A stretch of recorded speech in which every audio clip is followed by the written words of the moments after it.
اور قربان جاؤں بکر صدیق رضی اللہ تعالیٰ عنہ کی شان پہ کہ ان کی صحابیت بھی قرآن سے ثابت ہے، نص قطعی سے ثابت ہے۔ اللہ نے قرآن مجید کے 10ویں پارے میں سورہ توبہ میں فرمایا اِذْ يَقُولُ لِصَاحِبِهِ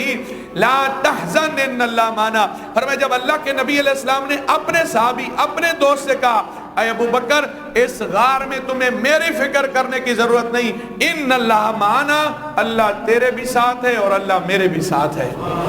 یار جن کے ساتھ اللہ ہو جائے پھر دنیا اس کا کیا بگاڑ سکتی ہے۔ اور قربان جاؤں حضرت سیدنا ابو بکر صدیق رضی اللہ تعالیٰ عنہ، آپ کی شان کے بارے میں ہی یہ قرآن کی آیت اتری ہے وَسَيُجَنَّبُهَا الْأَتْقَى الَّذِي يُؤْتِي مَالَهُ يَتَزَكَّى۔ آپ نے 7 غلام ایسے تھے جو مسلمان ہوئے اور مسلمان ہونے کے بعد ان کے آقاؤں نے ان پہ ظلم کیا، آپ نے مال اسلام کی وجہ سے ان کو خرید کر اور اللہ کی رضا کے لیے آزاد کر دیا۔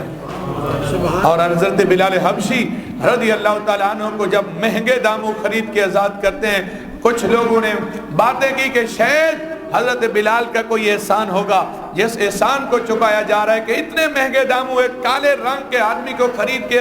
آزاد کیا جا رہا ہے۔ پھر اللہ رب العزت سے یہ بات برداشت نہ ہوئی، اللہ نے قرآن کی آیت اتاری، فرمایا وَمَا لِأَحَدٍ عِندَهُ مِن نِعْمَةٍ تُجْزَىٰ إِلَّا ابْتِغَاءَ وَجْهِ رَبِّ الْأَعْلَىٰ۔ فرمایا ابو بکر کسی کے احسان کا بدلہ نہیں چکا رہا، یہ تو اللہ کی رضا کے لیے سب کچھ کر رہا ہے۔ اور ابو بکر صدیق رضی اللہ تعالیٰ عنہ ہے، آپ کی شان کے بارے میں 181 حدیث مبارکہ میں آپ کے فضائل کا تذکرہ، 181 نبی اکرم صلی اللہ علیہ وسلم کے فرامین ہیں، اور کل 88 حدیث ایسی ہیں جن میں باقاعدہ حضرت ابوبکر صدیق اور عمر کا نام لے کے رسول اللہ نے ان کی فضیلت کو بیان کیا۔ اور وہ عشرہ مبشرہ والی حدیث مبارک مشکات میں اور سیاستہ کی حدیث کے کتب میں یہ بات موجود ہے کہ اللہ کے نبی علیہ السلام نے جب 10 صحابہ کے نام لے کے کہا کہ یہ بھی جنتی ہے تو وہ بھی جنتی ہے، سب سے پہلے نمبر پہ جو رسول اللہ نے نام لیا وہ بکر صدیق رضی اللہ تعالیٰ عنہ۔ فرمایا ابو بکر فی الجنہ، اے لوگو ابو بکر جنتی ہے تو عمر فی الجنہ، عمر جنتی ہے، عثمان فی الجنہ، علی فی الجنہ، اگر عثمان جنتی ہے تو پھر علی بھی جنتی ہے، طلحہ جنتی ہے تو پھر سعد جنتی ہے، سعید جنتی ہے تو عبد الرحمن بن عوف جنتی ہے، عبد الرحمن بن عوف جنتی ہے تو ابو عبیدہ بن جراح جنتی ہے۔ نبی اکرم صلی اللہ علیہ وسلم کی عظمت پہ قربان جاؤں کہ نبی اکرم صلی اللہ علیہ وسلم جس کو چاہیں جیسا اعزاز دے دے، جس کو چاہیں جب جنت عطا فرما دے۔ اور قربان جاؤں حضرت سیدنا ابو بکر صدیق رضی اللہ تعالیٰ عنہ جب غار میں جاتے ہیں تو عرض کرتے ہیں یا رسول اللہ صلی اللہ علیہ وسلم مجھے پیاس لگی ہے، پانی پینا ہے۔ اب سوچنے کی بات یہ ہے ابو بکر صدیق نے خود غار کو صاف کیا، پہلے صاف کر دیکھا وہاں کوئی چشمہ بھی نہیں، وہاں کوئی نلکا بھی نہیں ہے، پانی بھی ساتھ نہیں ہے، پھر سوال ہو رہا ہے کہ مجھے پانی چاہیے، چونکہ ابو بکر صدیق کو پتہ تھا جس ہستی سے مانگ رہا ہوں اللہ سے سوال کر دیا تو اللہ ان کے سوال کو رد نہیں کرتا، ان سے جو چاہو لے لو، اما السائل فلا تنہر، یہاں سے تو سائل کو جھڑکا ہی نہیں جاتا، بلکہ یہاں سے تو کوئی ایک مانگے اسے لاکھوں میں ملتا ہے، کوئی عرابی ایک بکری کا سوال کرے رسول اللہ پوری وادی اسے دے دیتے ہیں، میرے کریم سے اگر قطرہ کسی نے مانگا دریا بہا دیے ہیں، دربے بہا دیے ہیں۔ آج ہم نے اپنی برادریوں کو دیکھ لیا ہے، اپنوں کو نوازنے کی اقربا پروری ہمارے اندر موجود ہے، اللہ کے نبی علیہ السلام کی بارگاہ میں کوئی فرق نہیں تھا، نہ غریب دیکھ کے ہنسیا کر، نہ بری نظر نہ تکیا کر۔ اللہ کے پیارے نبی علیہ السلام کی بارگاہ عالیہ میں عرض کرتے ہیں یا رسول اللہ مجھے پانی چاہیے، اللہ کے نبی علیہ السلام فرماتے ہیں اذهب الى صدر الغار، اے ابو بکر صدیق چلے جاؤ غار کے دہانے پہ، غار کے دروازے پہ جاؤ اور وہاں جا کے پانی پی لو۔ ابو بکر صدیق نے پھر بھی نہ نہیں کی، یا رسول اللہ صلی اللہ علیہ وسلم وہاں تو کوئی پانی ہے ہی نہیں، میں کیا پانی نہیں پینے جاؤں؟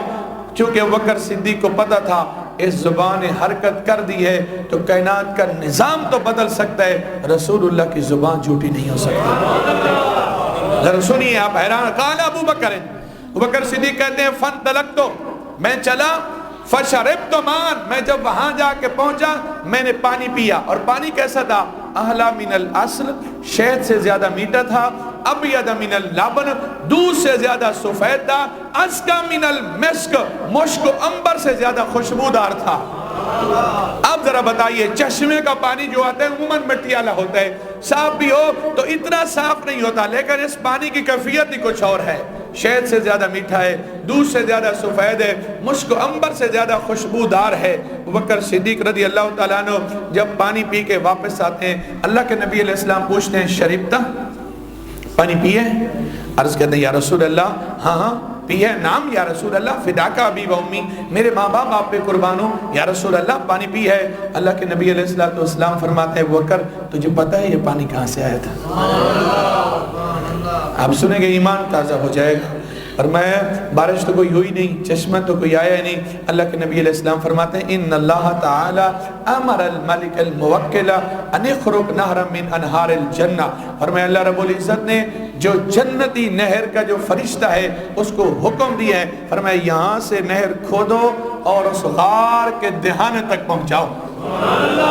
میرے نبی علیہ السلام نے اپنے غلام سے کہہ دیا کہ جاؤ پانی پیو۔ اب اللہ چاہتا تو بارش بھی برسا سکتا تھا، چاہتا تو چشمہ بھی پھوٹ سکتا تھا، زمین سے پانی بھی نکل سکتا، نہیں، فرمایا اگر بھیجا انوکھے انداز سے ہے تو پھر پانی بھی ہم انوکھے انداز سے پلائیں گے۔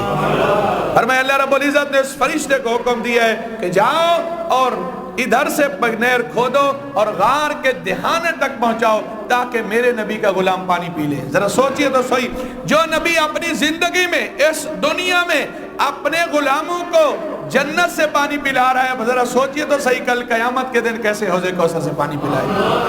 اور میں اکثر کہا کرتا ہوں یہ شان صدیقی کی انتہا نہیں ہے کہ اللہ کے نبی علیہ السلام نے کیسے لجپالی فرمائی ہے۔ اگر غار میں جاتے ہیں ابوبکر صدیق پہلے جاتے ہیں، غار کو صاف کرتے ہیں، جگہ بناتے ہیں، تو اللہ کے نبی علیہ السلام نے کیسا صلہ دیا، فرمایا ابوبکر صدیق غار میں جگہ تم نے دی تھی تو مزار میں جگہ پھر میں تمہیں عطا فرماؤں گا،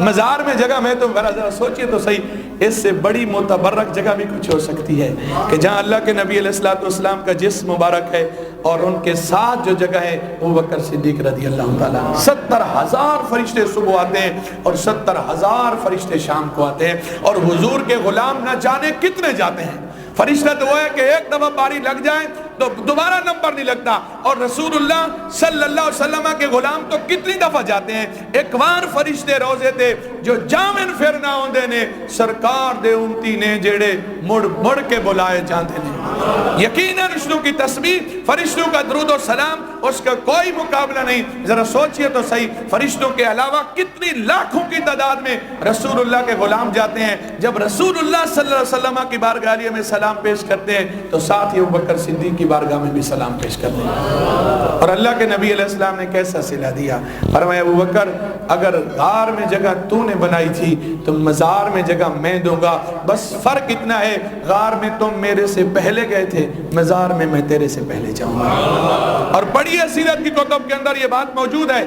ابوبکر صدیق رضی اللہ تعالیٰ عنہ کا جب وصال بکمال ہوتا ہے، آپ وصال بکمال سے پہلے وصیت کرتے ہیں، فرماتے ہیں لوگوں جب میرا انتقال ہو جائے مجھے نبی اکرم صلی اللہ علیہ وسلم کے روضہ اقدس کے سامنے لے جانا اور اللہ کے نبی علیہ السلام کی بارگاہ عالیہ میں یہ کہنا کہ یا رسول اللہ صلی اللہ علیہ وسلم آپ کا غلام حاضر ہے، اگر رسول اللہ صلی اللہ علیہ وسلم کے روضے سے اجازت ملے تو مجھے وہاں دفن کرنا، وگرنہ جنت البقیع میں مجھے دفن کرنا۔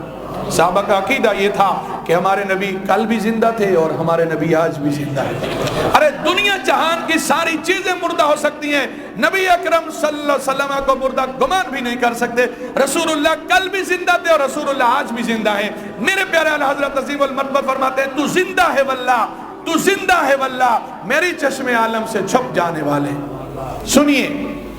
جب آپ کا وصال بکمال ہو جاتا ہے، صحابہ کرام علیہ رضوان نے ابوبکر صدیق کو اٹھایا اور اللہ کے نبی علیہ السلام کے روضے اطہر پہ لے جا کر اللہ کے نبی علیہ السلام کے روضے اطہر کے سامنے رکھ کے عرض کرتے ہیں یا رسول اللہ آپ کا غلام حاضر ہے، اجازت دے دیں، اگر آپ کی طرف سے اجازت ہے تو اسے یہاں دفن کر دیتے ہیں۔ اللہ کے نبی علیہ السلام کے روضے اطہر سے آواز آتی ہے ادخل الحبیب الی الحبیب، دوست کو دوست کے ساتھ ملا دو۔ ذرا بتاؤ ایسے انعام کس کیسے ملتے ہیں؟ ہاں ابوبکر صدیق نے اگر تن من دھن قربان کر دیا تھا نا، پھر اللہ کے نبی علیہ السلام نے لجپالی کا حق ادا کر دیا ہے۔